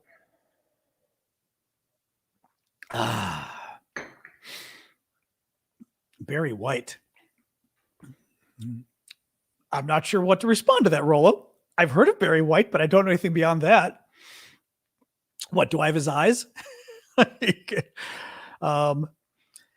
Who's going to win the war? Which one? Ukraine or Israel? I'm not getting paid by Israel, but anybody who wants to, my gifts are open. Feel free to give some TikTok gifts. I'm here. I feel like my show. Oh, Israel. My education, you can click the link in my bio. I've got my LinkedIn is linked there. You can go check it out. I'm lawyer, Masters of International Relations, Masters of Foreign Service, actually, at Georgetown, and a joint law degree at Georgetown is my education in general. Lots more than that, but I mean, in general. It depends how you define win. Okay. In the end, Israel has nuclear weapons. Israel is not going to get wiped off the map. If the Arabs get even close to wiping Israel off the map, they will use their nukes. I don't think that's going to happen, but they've got a fail safe, so to speak. There are a lot of Arab countries. Most of them do not want to go to war with Israel. That's good. Jordan and Egypt do not want to go to war with Israel. So that's good. Lebanon doesn't probably, but the crazies in southern Lebanon, Hezbollah, the terrorist group, does. Syria, who knows where he is. As far as like strategically now, not a good guy, very bad guy. But it depends how you define win. I mean, Israel can blow up a lot of these guys, but if Hamas enters the war, that could cause a lot of damage to Israel because they've got a lot of weapons. I mean, a lot of rockets, right? And could be too much for the Iron Dome even, who knows? Israel defines, win right now as being going in and destroying Hamas. Can they destroy Hamas?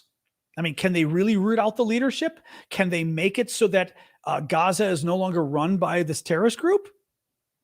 I don't know. I may have said the wrong place. I don't know, Martin. But can they really root out Hamas? I mean, the defense experts think it's going to be very difficult and it could take 10 years. I mean, that's the concern, right? And the concern then is, are you then going to run Gaza? Are you going to occupy it? I mean, how do you do that, right? So that's what I'm saying. Like, is Israel going to win? I guess I'm not entirely sure what the goal is, other than I do know the goal. They want to destroy Hamas and take them out of power, get rid of their weapons and take them out of power. I don't know. They're going to cause a lot of damage, clearly, to Hamas and to Gaza.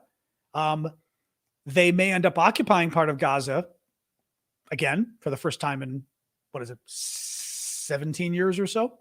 They may feel like they have to, but I don't know. I don't know if they're going to win. I don't think they're going to lose is the thing. But the question is, could they get stuck in a quagmire? They had a lot of problems in Lebanon when they invaded that basically, can you hold on to this hostile territory over a period of years? That's not easy. I mean, it's not easy. Well, I kind of did talk about the people bombed by Israel, but I don't think you'd like my answer, Nicole, because I agree with our spokesperson for the National Security Council here in the White House, and civilians die in wars. That's why wars are bad, and you should try to avoid them. But when you declare war on your neighbor and your neighbor strikes back and civilians die, you've got a lot of the blame for that. So absolutely, Israel should not try to kill civilians. Absolutely. And if they do, they should be held accountable for that, because they should not try to kill civilians. No. But if Hamas is using human shields, it gets into a very difficult situation, because the country next to you declared war on you and all of their leaders are hiding among the citizens. What do? Just not attack or not respond? You can't. You can't. Yeah, I mean, the problem. Well, William raises a point. But William says, we need somehow to stop this madness. All upsets or basically conflicts like this should go through the World Court, and decisions must be upheld and respected by the whole world. The problem is most countries don't want to do that, though. Most countries, somebody who's oppressed like the Palestinians might want it, but most countries wouldn't want it. Thank you, Lee. Right? The US doesn't want the world court telling it what to do. The Russians don't. Nobody in Europe would, really, probably. So you get Arab countries wouldn't. I mean, most countries don't want. I mean, most countries want to be able to defend themselves. I would say, let me put it this way: people who can't defend themselves would want to go that route. That's why I say Palestinians would be fine, because they'd say we can't defend ourselves. Yes, let's have an international court defend us. Okay, but if you're a country that can defend yourself, you don't want a court telling you to stop. So I don't think it's a loss of sovereignty, as Slappy's saying. That's the problem. It's a nice idea, but I think politically people aren't gonna. So I agree. Palestinians are oppressed. Yes, but I'm not claiming they're necessarily oppressed by Israel. Different. I think the Palestinians are stateless, and they've been stateless for a long time, and they're refugees, and they've got a shitty life as a result of poverty and horrific conditions and everything else. That's what I mean by oppressed. And frankly, nobody likes them, and nobody wants to take care of them. Arabs don't want to help them. Israel's helped some, ironically, but that's where we would differ, So,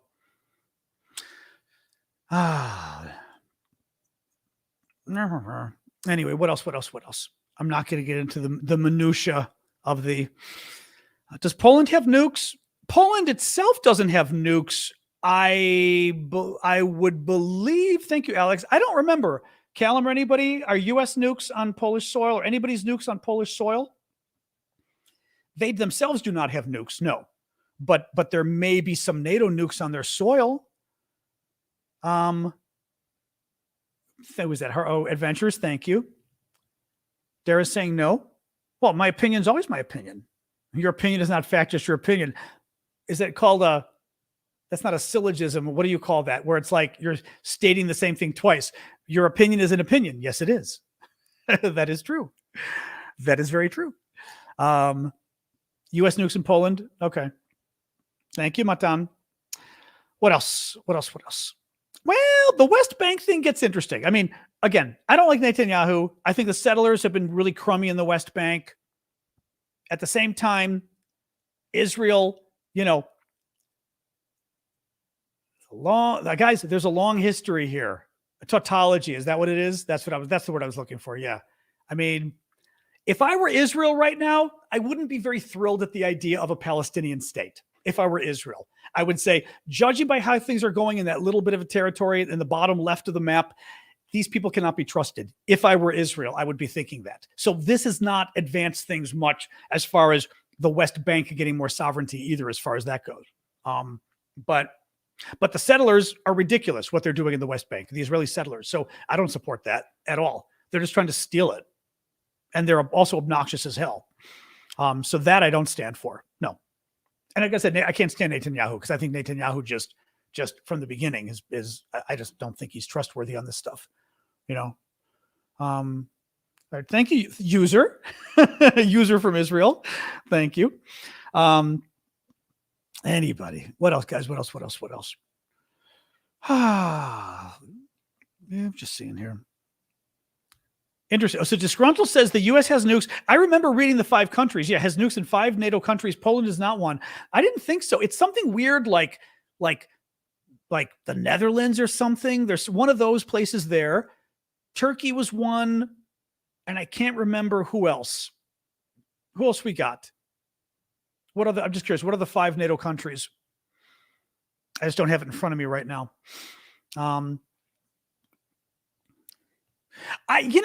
I liked Netanyahu. Same thing. Why don't I trust him? I liked Netanyahu when he was Israel's UN ambassador, United Nations ambassador in the 1980s. Brilliant guy. I mean, France has its own nukes, though. That's why I wasn't sure that we really had our nukes there. Norway, I thought Norway was one of them. Norway, I thought was one. But I didn't think as to why would France? You know what I mean? I get the sense that Netanyahu's we say warmonger in English, meaning I just think I don't think he believes in peace. I think he thinks police is impossible. I think he thinks peace is impossible. And therefore It's just war, war, war. I just think, yeah, you can be a nationalist and think that the best future for your nation is peace with the neighbors, right? I don't trust him. I really don't. I just don't trust him, and I also don't trust what he says. To be honest, I trust Hamas even less by far. Zero that Hamas says, but when Netanyahu says something, I don't really believe him. I don't want the word I'm looking for. It's not smarmy. There's something about it. There's some good words in English. They may even be Yiddish words. It's not smarmy. Maybe it is smarmy. There's just something. I don't trust him. Slimy. I don't know. But he's not slimy though. There's just, maybe it is smarmy. I'm gonna say, what is it? He's not really slimy to me though. Sneaky. Well, now we're getting into anti-Semitic things. Sneaky. Let's not go there. That wasn't your intent, but we won't go there. Let's not go there. But I mean, I just don't trust him. I think he doesn't want peace, and I think he thinks that peace is not possible, and and that's what it is. So yeah, sadly. But Gilad Erdan. No, I don't know who that is. NATO has nukes in Belgium, which I thought, Belgium. It wasn't Netherlands. Germany, Italy, the Netherlands, and Turkey. Interesting. Germany and Italy. Okay, that's interesting. Okay. I guess maybe forward positioned or something like that. That's okay, William. I appreciate you joining us. Is Turkey the enemy of Iran? Whoa. God, I don't know. I mean, Turkey, who the hell knows? Turkey. Excuse me. What else? Sketchy. I don't know. I can't find the word for it. What else we got, guys? Ugh. I was going to look for my sneaky. The problem with sneaky is sneaky sounds like it's because the trope, the stereotype, the bigoted stereotype of Jews is that they're sneaky. They're always up to something. They're trying to take over the world. LWD, thank you. So like when I hear the word sneaky, it slinky is the same thing. Sinister. That stuff starts to get more into like the bigoted stereotype. That's why I don't like words like that, because it even though it might be right about an individual politician, you still run the risk of the stereotype. That is the bigoted stereotype of Jews. That is, Callum. I mean, ask the Israelis who are with us. That is the stereotype of the sneaky conniving Jew. You know what I mean? That you can't trust, and they're always up to something. And that's the yeah. I mean, correct. I don't want to like speak on behalf of the Jews here, right? But that's part of it. Yeah. Well, it's still all coming. All the guys who, I mean, you should see, we've had crazy, it's a bit racist. It's bad. It's very bad. Yes, it is bad. We had in Washington, D.C., and this, I'm just talking, guys, a couple years ago, this may be like 4 years ago, a member, I think he's still a council member, a member of the D.C. City Council. So he's a D.C. City Council member, right? Like you have the mayor and then the city council. And it was snowing, and it was snowing a little early. And he's filming in his car. And he puts it on like Instagram or something, filming in his car. And he's going off about, look at the snow. It never used to snow here. It's all the Jews and the Rothschilds. They got together and they've got a conspiracy, and they're controlling the weather. And it's to oppress Black people. And he totally serious. He made it, Google it. It was the craziest story. And this was, it sounds like Borat. I know. This was I believe he's a current city council member in DC. And like people went nuts on him, and he still didn't quite get what the problem was, because he's like, of course they control the weather. But he literally mentioned the Rothschilds too. No, there are all sorts of crazy conspiracies, and people still believe them.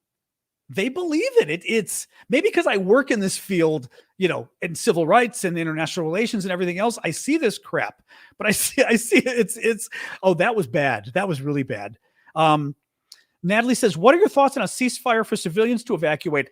I think that's not a bad idea. The problem is, where do you evacuate? There's a couple problems there. One, where do you evacuate them to? You've got part of the problem here is Gaza has two borders. Well, three: the water, Israel, and Egypt. It's not like they're in a different region. Like, oh, you're next to Jordan. Not the. By the way, Jordan already said it doesn't want them. Egypt already says it doesn't want them. So that's a problem there. Who would take them? Well, Israel surely doesn't want 2 million Palestinians coming in when they're at war with their country or their region. Egypt doesn't want them because of the Hamas influence and all of that.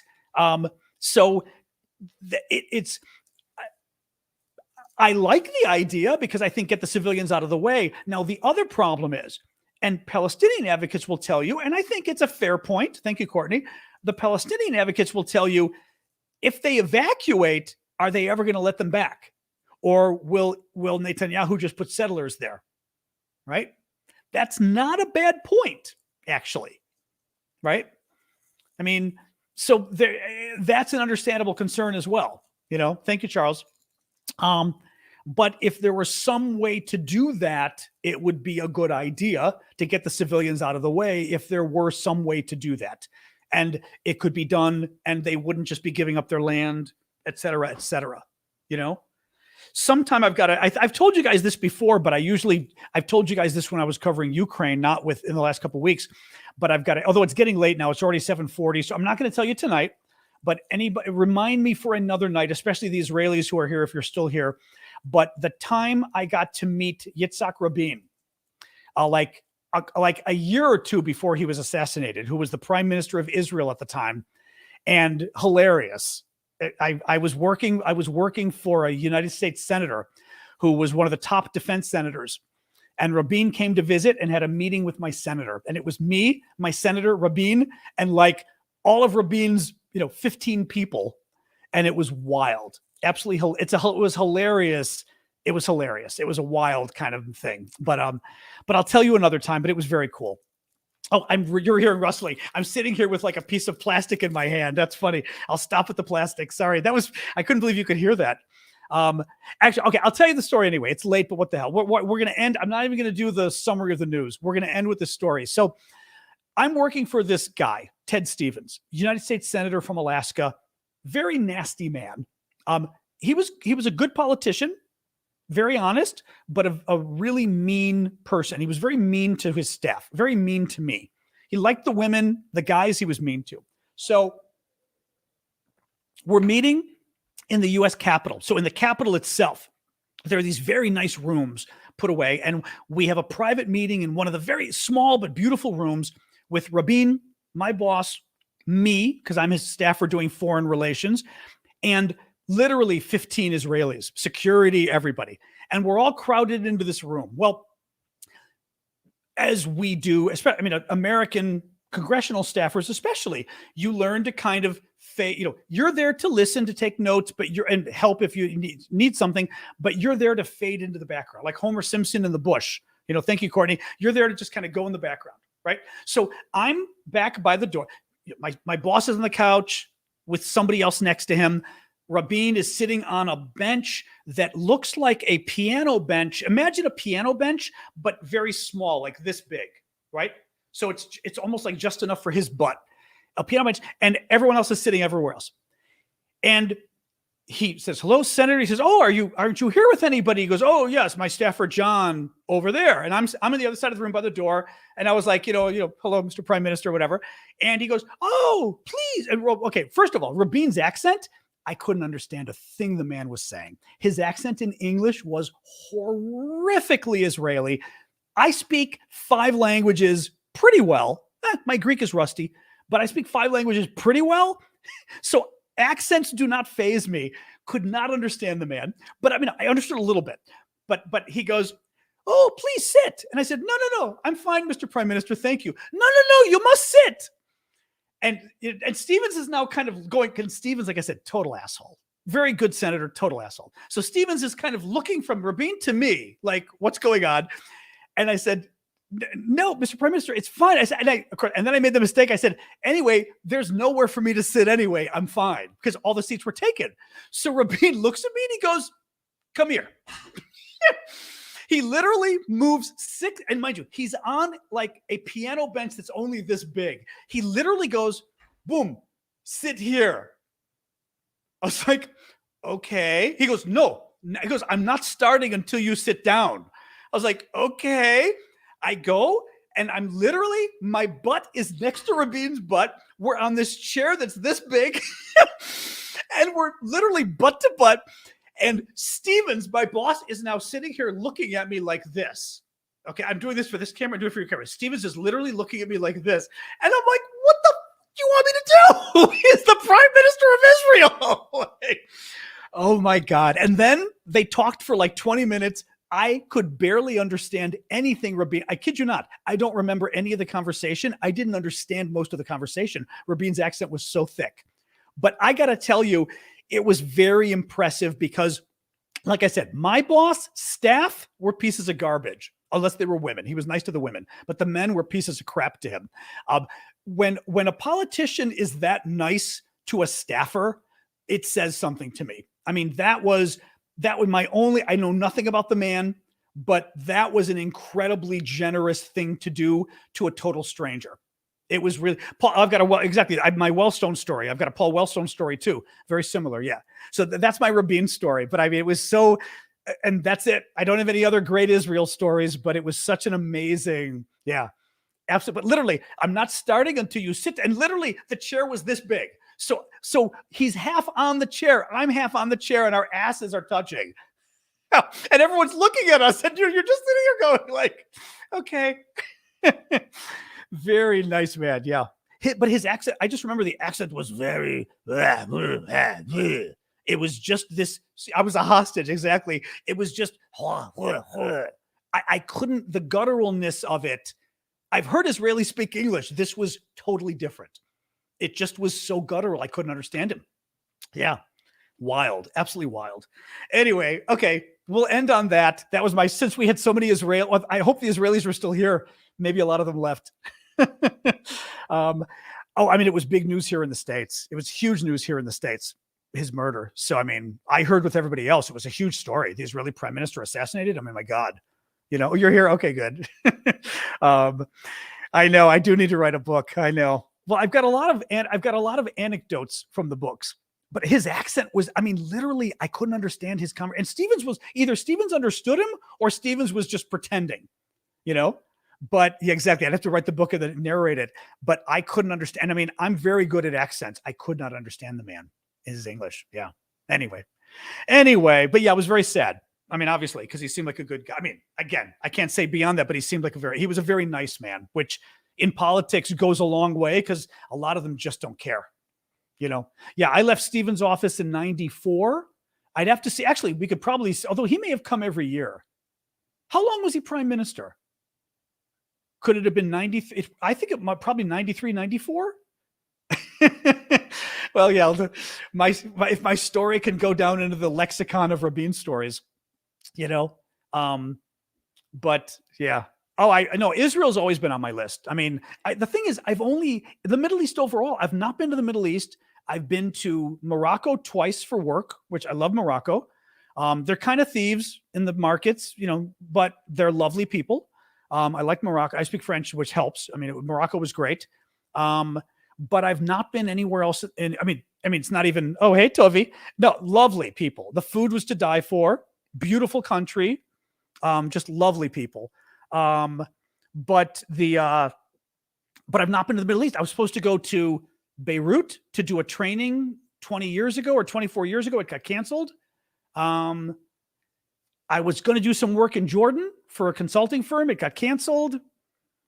And beyond that, actually, the one thing that would have been really cool, and again, I was stupid for this, but when I got out of law school, it would have changed my directory of my life.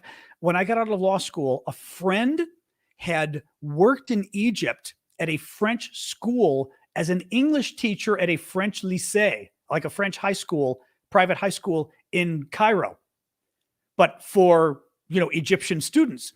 And he said, I can get you the job if you want to go for a couple of years. And, the thing is, you're like 25 and you're going, move to Egypt, right? Danan, now in retrospect, I'm like, are you an idiot? You didn't go live in Egypt for a couple of years? Why did you not go move to Cairo? You know what I mean? So it was kind of, in retrospect, it was probably kind of stupid, but that would have been neat. But no, I love Morocco is a lovely country. I mean, really loved traveling around Morocco. Nice people, just beautiful, amazing food. Just lovely. Stay away from the touristy stuff. You know, you don't want the touristy stuff, but otherwise, yeah, just lovely. And like I said, beautiful. Just the everything, the colors, and anyway. But yes, I've got to. It would but I've not been to Jordan. Obviously, I want to go to Petra because I like the archaeology. To go to Petra. I've always wanted to go to Lebanon. I don't know Hebrew or Arabic. No. I mean, you know, Arabic. I tried picking up the alphabet when I was in Morocco. So difficult. Actually, I remember now. The problem with the alphabet was you guys, like you is it you use the lines or whatever, but they like on street signs, on like stores or restaurants, I think they didn't use the lines. So I couldn't tell, like you'd have, I remember like 5 letters would be a line going across or something crazy because you couldn't even identify the individual letters in Arabic. I went to Japan and I picked up words in Japan, enough that I could order a taxi and even have a small conversation with the taxi. I couldn't do it in Arabic. Couldn't do it. And I was able to do it in Japanese, and I have nothing to compare to Japanese, but I was able to pick up enough words to have like a pigeon conversation, but not Arabic. And Hebrew, who knows? You know, I mean, I've never tried. You know, Greek, I mean, again, my Greek is good. My French and my Spanish are excellent. My Italian's good, better than my Greek. But I assume Maltese, yeah. You know, but I assume also when you try to learn, it like you go to Israel, I always assume people know English. Like, could you really learn Hebrew? You know, or would people just always be speaking English anyway? You know, and Arabic. I mean, I'd love to learn Arabic. But Arabic's its own problem because it's different in every country, so that you can't really, those who know Arabic, you will know why I didn't study it for that reason too, because how do you study it, right? If you learn proper Arabic, nobody speaks it. So like you can't even, you know, I guess what, do you try to learn Lebanese Arabic maybe? Well, like what, I always figure what would be a good Arabic to learn? Syrian? That's like a good Arabic that at least other people would understand you or whatever, you know what I mean? You know, Egypt maybe? Yep. Spanish? Bueno. I mean, puedo hablar español bastante bien, pero no sé qué decir. Fuimos ayer a una fiesta, no la embajada, para una centro cultural mexicano. Y tenían una fiesta para el Día de los Muertos. Era muy interesante. It was nice. Anyway, you wanted to hear some Spanish. There's my Spanish. It's hard to just throw it. My Spanish is good, but it's hard to just like throw it without a conversation. You know what I mean? Italiano. Oh, ok. Il problema è che molti anni fa che non parlo italiano, dunque sto pensando piuttosto in francese. Traduco, non so, in mente le parole in italiano. But that's what's hard. Well, I kind of learned the accents like a different traduco. Okay, I said Spanish, traduzco. My Italian was excellent, but I haven't used it in a while. You know, your dogs in the kitchen keep waking me up. I tuoi cani nella cucina oh my God, wake me up. It's not levantati. That's that's brigati. What's to wake up in Italian? Oh, that's it. Perros. It's cani. It's cani or dogs in Italian. Svegliati. That's it. Svegliati. Sì. Mi svegliano. Yeah. Although now I'm using a bit of a Spanish accent, svegliare. But my Italian used to be good. Yeah. My Italian was good. I went and did a training for the U.S. State Department back in 2008. And I got to travel around Italy, and I was explaining how Americans were using the internet for the election, like how Obama was using it in the election, and talking to like graduate students. It was so much fun. I mean, so much fun. And we got to travel, in Rome, of course. Didn't get to go to Sicily. Sicily, we did a video, but we got to go to, there's a city Oh, what is it? It's not going to narrow it down. A city with a wall around it. I didn't love it. It's not like ooh, ooh, ooh with an ooh. Short name in Italian, like 4 or 5 letters maybe with an ooh. And it's a city that's a fortress. Pretty city, not a lot of fun. Urbino? Urbino. See, that's it. Urbino. Urbino. Yeah, it was in Urbino. Perugia. Perugia was lovely. Absolutely lovely. How it's going to end, I don't know. We were talking about that. Sorry, someone was asking about Israeli-Palestinian thing going to end. I mean, the problem is we talked about this before. I don't know. Israel, it could be a 10-year quagmire. You know, it could be 10 years of Israel sitting in Gaza trying to get Hamas. You know what I mean? Like so I don't really know. I'm not sure what can what can resolve it. Anyway, Italy is my number one favorite, I have to say. Of all the countries I've visited, Italy took my heart. I mean, I've been back to Italy. I haven't been back in a while, but I've been back to Italy 10, 15 times. I'm skipping the recap because we went too late. But Italy is like this to me. Also, Italy for me was fun because as a Greek, they love you in Italy. And I will say, and I've told Greeks this before too. The Italians were more welcoming to me as a Greek than the Greeks were welcoming to me as a Greek. Greeks are a little iffy on Greek Americans. The Italians, they loved that I spoke Italian, and once they found out that I was Greek, they were like, oh, I mean, insane. And also the Italians like Americans a lot too, especially Southern Italy. They still love Americans, which is nice. It's just a nice, it's nice. I'm dying to go to Albania. I told you because my family has ties back to Albania. So I want to go there. But in Israel, I'm dying to go to Israel. I would love to go to, I don't want to say that anymore, but I definitely want to go to, I'm Greek American. Yep. 100%. I've not been to Israel. Israel's funny. Israel, the Israeli government, this is why I laugh because I tell friends this too. Israel has a little chip on its shoulder. I mean, I sort of joke about this, but I got invited by the Israeli government. Thank you, Vicky. Years ago, I mean, it's still live, but I don't use it anymore. America blog. I had one of the top American political blogs in the 2000s. So 2004 to 2012, it was like one of the top 10 American political blogs. Very big, very powerful. And the Israeli government invites me because they invite people every year. All governments do this. They invite people to come visit the country because they want you to like the country. And, who knows, someday they've met you now, blah, blah, blah. It's lobbying basically, right? They invite me to come. Oh, they invited me to come to gay pride, like LGBT pride. And I was like, well, I always wanted to go to that. Would be fabulous, whatever. And literally we got like a month before the trip and they simply sent me an email and said, oh, well, the budget changed and we had to kind of decide who was more important. Okay, I'm saying classic Israel. We had to decide who was more important and you didn't make the list. And I was like, oh, okay, thank you. Like not only canceling it, but canceling it because we don't have as much money and we had to pick who was more important and you're not as important. And I was just like, fuck you people. It was so rude. And I wrote them back too. And I was like, okay, I like you guys. You know what I mean? I'm not going to change my opinion of your country, but that was incredibly rude what you just did. You can't do that to people.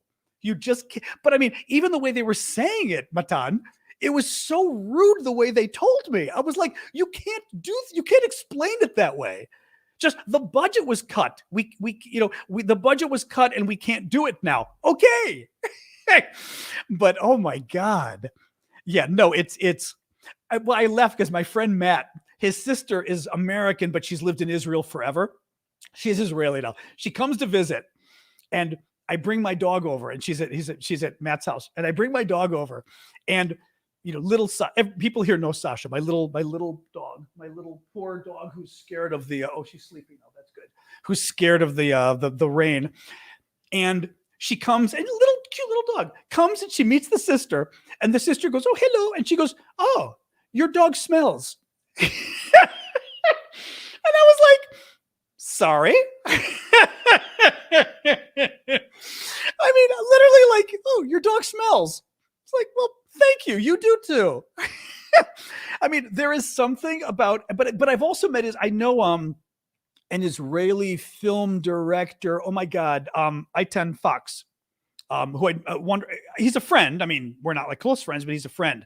But a wonderful gay film director, has done some really neat movies there in Israel, and he's very nice. Eitan has never done that with me. But but you certainly have some people who well, I told you the joke, I forget the joke exactly, but the joke about Israelis was something like, was it something like a German sense of humor with an Arab's, with the patience of an Arab, something like that. It was, the whole idea was like, you're kind of a mixture of the Arabs and the Germans, and it makes for a really weird mix. but no, I mean, but I've also met some Israelis who were just incredibly nice. But that rudeness thing, and I'm from Chicago, as you can tell, my personality, we're very outgoing. Some people consider it rude, as far as the outgoingness we have. We're very direct, from the Midwest. And some people think of that rude. And even I met the Israelis and was like, okay, tone it down a little. But some German hospitality and Arabic impatience. Maybe that's it. It was something like that. It was a funny, it was just a funny, anyway, Magical. I did not see your questions. What was your question? It's getting late, but I will answer one because you're a buddy. So, it's kind of hard to answer why Israel's important to the U.S. It goes back so many years now, that it's kind of hard to even say. It's a cultural thing at this point. I mean, it's a strategic thing militarily as well, clearly. But it also goes back to the Soviets, because the Soviets were siding with the other guys. So we were siding with the Israelis. I mean, it sort of went that way too. Thank you. If aid can't get in and some people can't get out, how does Israel get in? Well, I mean, aid can't get in because the Israelis have blockades. The Israeli blockade, they say, we're not letting trucks get in from Israel, but we're happy to let Israeli tanks get in, right? And from Gaza, there's two possibilities. Not from Gaza. From Egypt, there's two possibilities. One, Egypt may not very much want to let people in either in southern Egypt or southern Gaza by Egypt, but also Israel could just bomb the trucks if they want to. It'd be bad. But if Israel said, we did not approve this, and we don't know if those trucks are bringing in contraband, weapons, or whatever fuel for Hamas, if you let the trucks in, we will bomb them once they're inside Gaza. That's how Israel could control it, basically. But again, Egypt isn't being great either, because Egypt also knows that Gaza is run by terrorists, and they're not thrilled about that. No, I think that's true. Yeah. I mean, that's actually a very realpolitik answer from DJD, maybe. I can't see your name. But Americans want to protect their interest in the region. That's why they support Israel. I mean, that's the simplest answer. Yes. And over the years, there's developed a cultural affinity because it's sort of just, I mean, and again, it's, from an American perspective, it always fascinates me that the Europeans lean pro-Palestinian and anti-Israeli. We tend to lean pro-Israeli. I don't want to say anti-Palestinian, but if this is the middle, here's Europe towards Palestinians, here's America towards Israel. And it fascinates me just as much that the Europeans go the other way, but we grew up with it. So like I said, I grew up hearing about all the terrorist attacks on the Israelis. And I mean, learning about them. And I was alive in the 70s. So I was young, but I was 10 years old when the Palestinian terrorists kidnapped I know, Sasha, I'll get you water in a second. My dog wants more water. I'm going to get my dog more water. But I was 10 years old when they took the Olympics team and killed them. I mean, so like I didn't witness it, but I mean, I grew up with stuff like that. So there's also a generational thing. Young people today didn't grow up. They grew up hearing about the Palestinians being oppressed. They didn't grow up hearing about the Israelis being bombed, right? I grew up hearing about churches getting bombed in churches, synagogues being bombed in Buenos Aires, Jews being killed in the Olympics, planes getting blown up out of the sky all the time, right? And hijacked all the time. Like that's what I grew up with, whereas young people today grew up hearing about all the stuff happening to the Palestinians. That's not even a liar. I'm telling you how I grew up, right? And so that's also going to create a different impression for each generation. So it's very cultural too. It's very cultural. All right, guys, I'm going to go because it's 8 o'clock. All right, let me sign off. And my dog is finally walking around. She was terrified about the rain, so I'm going to go say hi to her. It's been 2 hours. Join me again tomorrow. All right, 6 o'clock Eastern time, US. You know where I'm going to be. Remember, our time didn't change here. So right now it's 8 o'clock Eastern in the US, just to remember that. Otherwise, thank you for hanging with us, especially those guys over in Europe and Israel and the Middle East and everywhere else. I appreciate you guys hanging out. And I'll see you guys tomorrow. Okay. But thank you. This has been fun. This was fun. Went a little long, but I like getting into chatty stuff that's more fun. All right. See you guys. Bye-bye.